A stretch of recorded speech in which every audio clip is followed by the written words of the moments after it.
We're beginning a share. I first want to introduce my helpers today. Yeah. Well, they've been here before. They're old veterans of the share, but they're not always here in person. So Aiden and Jojo, look at this guy, he's sharp in his suit. And everyone else who's here. We have a nice big crowd today, Baruch Hashem.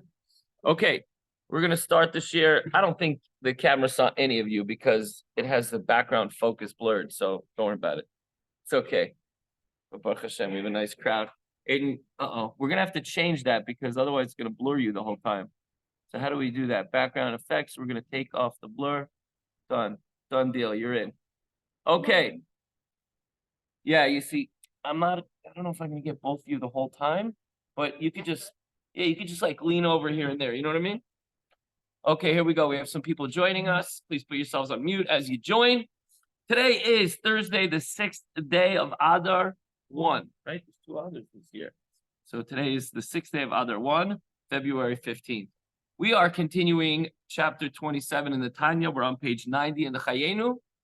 And we are continuing the theme of joy, despite distracting, destructive, discouraging thoughts that enter our mind, enter our little worlds that try to bring us down. That's all the Sitra Achar. That's the other side trying to throw us off our game. What's our game? It's not a game. It's our service of Hashem. Every single day when we wake up, it's our job and it's our duty to serve Hashem with joy. So we have to serve Hashem, but we also have to do it with joy. So how does the Yetzer Hara get you off track? He doesn't say, hey, come here, I want you to eat something non-kosher. No. First, he works his way up and he says, why are you being so happy?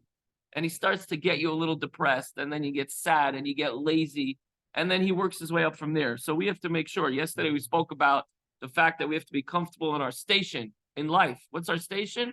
We might not be offering God the sweets of pure goodness and holiness. We are a little tainted with evil thoughts and evil words that we say sometimes accidentally. Of course, we don't mean to do that because we all have the right intentions. This morning, I know Lenny just left, but this morning I was getting out of the car with my kids about to walk into shul, and there's something going on across the street. I don't know what it is. There's cops. There's some action there, and a car cut through our parking lot going like 40 miles an hour, which in a parking lot is, it felt like it was going 100.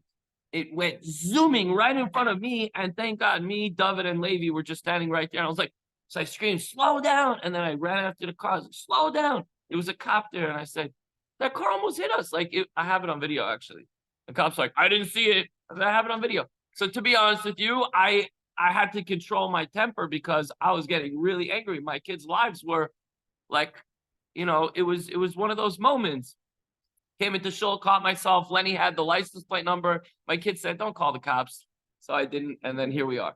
But that's what happens sometimes. The Yetzer Hara tests you. I don't know if that was a real person. Maybe it's the Yetzer Hara testing me, right? We all go through situations like that. Today, every small conquest of one's evil impulse, even in permissible areas, I had every right to get upset.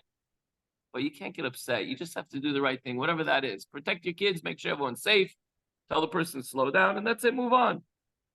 Every time you are able to overcome your evil impulse, whether it's in thought or words that you say or actions that you do, you have to celebrate that. It's something great. It's a tremendous holiness that is generated, and it gives nachas ruach to Hashem. Okay, on the tart level, a nice lemon meringue pie served up, right? We're not going to serve up the ultimate sweets. That's for the tzaddikim, but we could still offer savory and tart, delicious delicacies. So the central point about the above discussion was that through the occurrence of evil thoughts, we cannot accomplish these things without having these evil thoughts. So we have these little celebrations of overcoming these evil thoughts, but it's not just by pushing away an avera or something truly evil. But even permissible things that we're allowed to do, if we're doing it for self-indulgence, we say, what do you mean? It's kosher food. What do you mean? It's I'm just thinking of something just parav, or I'm just doing something, I'm just breaking a cup. What's the big deal? I already drank from it, so it's not baltashris. Yeah, but you could be doing something more productive.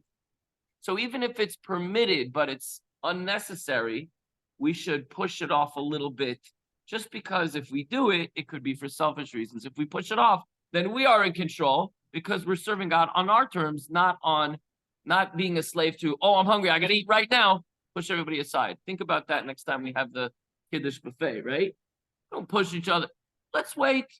Maybe somebody else is hungry, or maybe they didn't learn this shtickle of Tanya where they have to be the first one. Okay, no problem. I know we're hungry, but we can wait a little bit, right?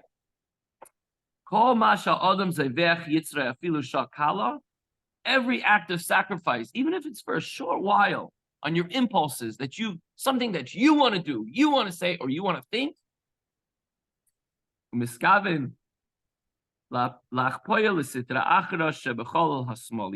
the intention of subduing the other side, the enemy, in the left part of your heart, achieves this small victory. Keep going. Let's give some examples. A person wants to eat. A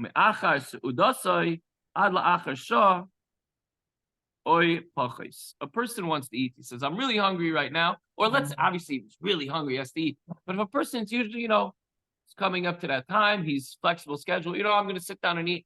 Let me push it off a little bit. I don't have to run to grab. I don't have to be the first one to the Kiddush buffet. Or, for example, so here, I think that's a perfect example. He pushes it off, and instead, he learns a little bit more. He says an extra parak to Tehillim, or learns a little bit more, or davens a little bit more. Now, he's not doing anything wrong, but he's not self-indulging, even if it's kosher food, right? So it's not something which is totally asur, but it's for personal selfish things. Even though you can convince yourself, yeah, Hashem wants us to be healthy, so I have to eat. That's fine. You'll eat. Nothing's going to happen if you wait a little bit, and you daven a little bit more, learn a little bit more. So that's the example. The Gemara states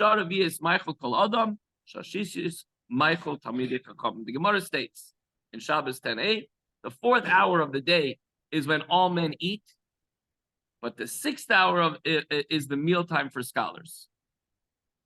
Because they would go hungry for 2 hours with this intention. They would hold themselves back because I'm not going to eat whenever I'm dictated, whenever everybody else regularly eats. I'm going to hold back. I'm going to learn more. I'm going to focus on maybe a longer davening, longer shacharis. Maybe I'm in the middle of doing a mitzvah, helping somebody. I'm not going to run because, now's the time to eat. Even though after eating, they would still sit and learn all day. They would still, you could justify it by saying, no, let's eat right now because the food's hot, it's sitting, it's waiting, it looks so delicious. And then afterwards we'll continue learning. No, I'm not, I don't need to satisfy my personal taste buds and everything else. I can wait a little bit. And there's a perfect example. Shabbos Kiddush, instead of running and grabbing, sit back, let everybody else take, and then I'll come in the second wave. And while I do that, I'm not just wasting time and being jealous and upset. I open up a siddur, or I hold open my Tehillim, I say one more chapter. Similarly, oh,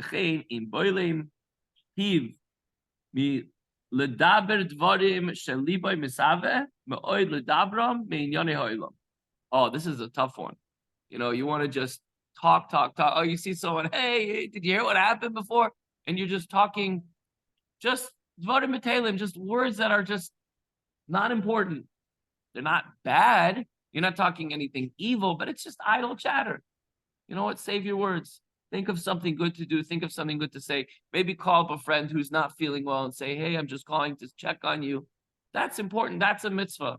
To just shoot the breeze when you just, there's no gain and nothing. Maybe it's not an avera, but try to push that off. And the hardest part is when you have to try to control your thoughts. You think, even if they're not evil thoughts, but they're not necessary thoughts, or they're not necessarily part of your service of Hashem, try to push them away. You know what? I'm not thinking about that right now.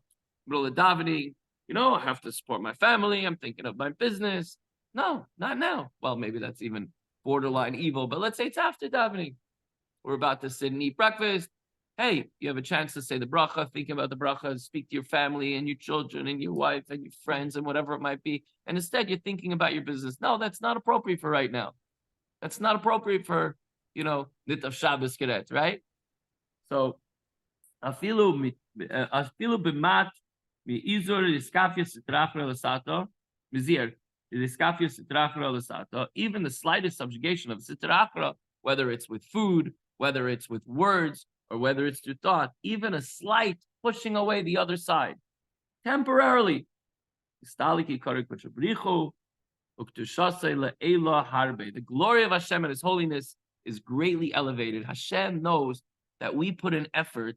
Again, it's not something that's forbidden according to the Torah, but it's even if it's necessary, I'm going to push it off a little bit, thinking of God first, thinking of what I can contribute rather than what do I need and what do I want and what do I desire and what do I enjoy. It gives Hashem great pleasure, and it's probably something sour, like sour sticks, like tart, because the level of tzaddikim is they don't have any evil.